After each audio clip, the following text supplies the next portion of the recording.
Let's go out to the 610 hotline and continue our NFL playoff coverage with one of the best NFL reporters, James Palmer from NFL Network. You, of course, can catch him on NFL Network's Game Day morning, Saturday at 11 a.m. James, it's great to have you on the show. We'll get to the Chiefs-Dolphins in just a second, but I'm curious what you make of the news out of New England. Not only Bill Belichick parting ways yesterday with the organization, but so quickly, seemingly the Patriots had this plan for a while with Gerard Mayo as their next head coach.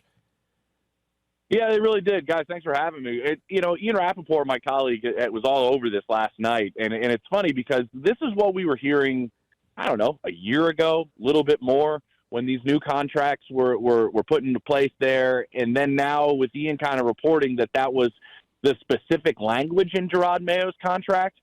We all knew that he was kind of in the succession plan. We heard rumblings that the contracts were orchestrated in a manner in which he would take over whenever this would happen, parting ways with Bill Belichick, but them being allowed to move as quickly as they did and to move as diligently as they did, though, even with Mike Vrabel, another member of, let's just say it, the family, available. I think that actually shows you how confident they are in Gerard Mayo. I mean, because with Vrabel becoming available, that kind of really threw a little monkey wrench in what everybody was thinking. Now, do they take a chance at one of the better head coaches in the NFL? Because I think we all can agree that Mike is that. And when they made this plan with Gerard Mayo, that, they didn't think one of the better coaches in the NFL and a guy that's in their Hall of Fame in Mike Vrabel would be available. But it shows you as quickly as they moved and that everything was in place that they still believe that Gerard Mayo is the right candidate. And I'll say this, talking to people in New England, even though he has only played and coached for Bill Belichick in his career, my understanding is his development of the culture,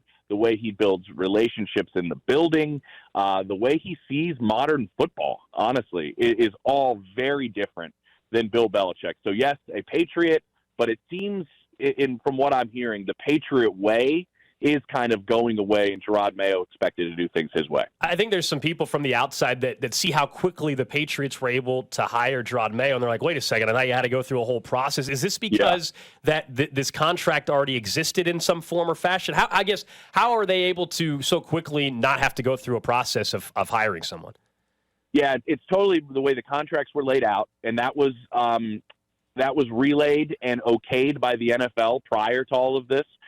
So everything was kind of above board. I mean, people were wondering, like, well, why can't, Antonio Pierce just, walk right into that job with the Raiders? It wasn't orchestrated and laid out to that prior, and that's where things were allowed to happen. And Bill Belichick is gone. That was the other part.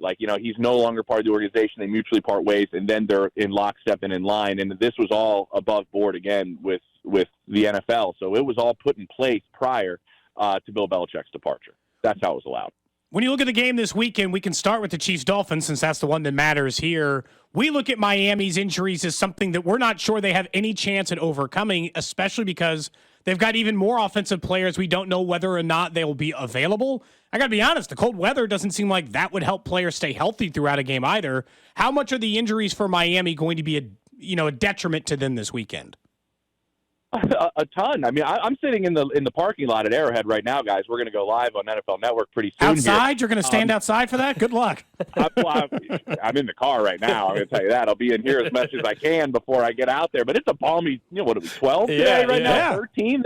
Nothing. I might do this without a coat or a hat compared to tomorrow. But, no, I do think, talking to people on both teams, the weather, as much as, and you're going to do this as a player. Let's say this first. You're going to say, we're all going to go out there and have to deal with it. We're all going to play. We're going to line up and play. It's football. Talking to people kind of off the record with both organizations, this weather is going to impact the game. It's going to impact the play. It's going to impact injuries. It's going to impact probably how players play throughout the game. It's going to impact the way this game is played. And if you're already going in banged up, I mean, I'm no doctor, but I would assume the temperature and things like that don't exactly help you in any stretch. On defense, they're just so banged up. I talked to Melvin Ingram yesterday, and I was like, man, this is a bunch of your buddies from, the Pro Bowl in 2014, like Justin Houston and Bruce Irvin, and it's just wild who they've had to bring in and play. And both their safeties are questionable, and Jerome Baker, who calls their defense, is out. I will say this, though. If there's any defensive coordinator that gives Pat problems, It's Lou Anarumo and Vic Fangio. I know Fangio hasn't gotten over the hump. He's had terrible offenses a lot of the times in Denver that he faced Patrick Mahomes. But those are probably the two most respected guys in Pat's eyes in terms of playing defense. And I think we still saw in Week 18 an extremely hot team in the Buffalo Bills still needed a 90-plus yard punt return and a late touchdown to win that game. And so I think his defense still actually played pretty well in that game. I expect him to still play pretty well in this game. But the injuries are they're just monumental for this Dolphins team, and I think it just makes it so much more difficult. I will say this, talking to people in Miami, they are going to throw the kitchen sink at the Kansas City Chiefs because they are coming into this game kind of feeling like, they're bruised and beaten, and they got nothing to lose. I was going to say that last part, you said nothing to lose. I'm imagining they're going to play that kind. Nobody thinks we have any chance to go to negative 20-degree wind chill Kansas City and win this football game. Yeah, exactly. I mean, Tua Tagovailoa has played 4 games under 45 degrees. He's 0-4 in those 4 games with 4 touchdowns, 4 interceptions, and a 55% completion percentage. He's from Hawaii. He played at Alabama. He's playing in South Beach. Like, I mean, I know everybody's built the same body-wise. We all are, flesh and bone, but it does impact how you play with certain players. And I think Patrick has shown that he's become a really good cold weather player. I do think the wind is one of the things that will impact this game. I will say this. Raheem Mostert is pretty close to being pretty decently healthy. And we know the way A-Chain runs the ball. Like, they are going to run the ball, and they're very good. We know the way Mike McDaniel schemes things up, and everybody loves the sexy pass plays. He is a brilliant run designer. And I do think they are going to, obviously, both teams focus on the run. Miami can run the ball, but I do think the term, like, Rocky, back to your question, has been kind of thrown at me a little bit, talking to people in Miami, like, we're just kind of, like, all cut up and bruised, and we're just going to try to have the mentality we're not going to get knocked down. How dangerous do you think the Chiefs are this postseason run? I think a lot of people have some decent confidence in them in this first game, but we know they'd be underdogs if it went to seeding anywhere else, at Buffalo or against the Ravens. We ourselves were looking at the playoff records against this. Miami's 1-5 against playoff teams. Chiefs are 1-4. The Bills and the Ravens are significantly better in those games. How serious or how tough of an out will Kansas City be at any point this postseason run in your mind? I look at postseason experience, probably maybe I weigh it heavier than some other people do. I just think what Patrick's been through and what Andy has been through and what a lot of this locker room has been through, and honestly, the season they've been through actually may prepare them a little bit. Like, I do think going through what they've gone through and getting through games before is an advantage. I really do. We're looking at, the Ravens as the cream of the crop in the AFC, and they've earned that right now with the way they've played during the regular season. We remember what happened the last time they played this well, and they had a bye, and Lamar was the MVP, and they lost in the divisional round to the Titans, I believe it was. Yeah. And the Titans ended up coming to Arrowhead. And so I do think there's part of that. I'm curious if the Chiefs have used this mini bye that they had where a lot of people in the building were able to just kind of focus on the postseason and realize what they did in that game against Cincinnati in Week 17, where they simplified things pre-snap, where they focused on making sure they ran the football, focused on offensive efficiency, and made sure they understood how good their defense was.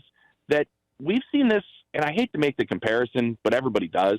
We've seen this with Brady in the past, right? And we know how much Patrick thinks of Tom Brady, to where things haven't been great throughout the year. And then when the postseason comes around, there's just an extra, gene, spot in his DNA, just finding ways to win. I think a lot of people are looking at Mahomes this postseason to see if that kind of rears its head, because I do believe he has the same gene. He has the same makeup. And I think that's kind of one of the fun parts about following the Chiefs in the postseason, because right now they're an underdog, which hasn't been the case with Mahomes as the quarterback. But I think we're all trying to see when the deck stacked against him, what Patrick does. And I think that's going to be a fun part about following them throughout the postseason. We're talking to James Palmer, NFL Network reporter. I got to ask you before we let you go, just on the other side of the Belichick New England angle, where do you think he ends up? We know he still, by all accounts, wants to coach next season. Oh, he definitely wants to coach, and there's a number out there that everybody is well aware of, and Bill probably has it tacked. Well, no, he wouldn't do this. I was going to say, tacked up in his, office, but there's no way Bill would do that. It's 15. 15 wins gets him past Shula, and he's the all-time winningest coach.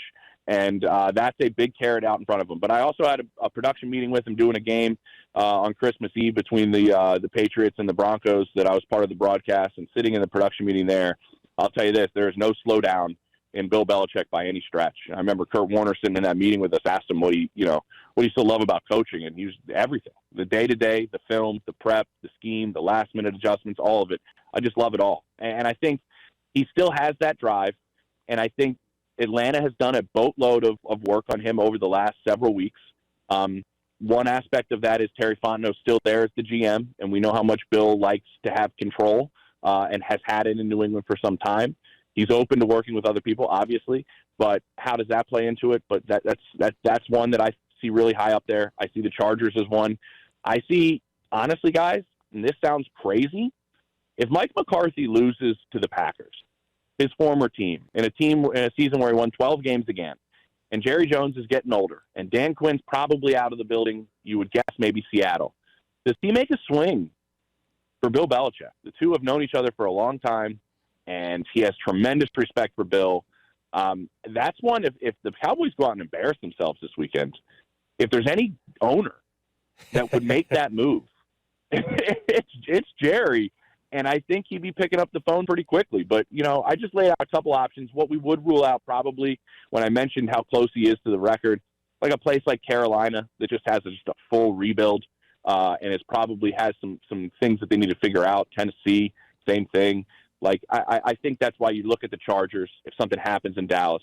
Atlanta's actually just a quarterback away, and they have cap room, and they have assets, and they have the number 8 pick.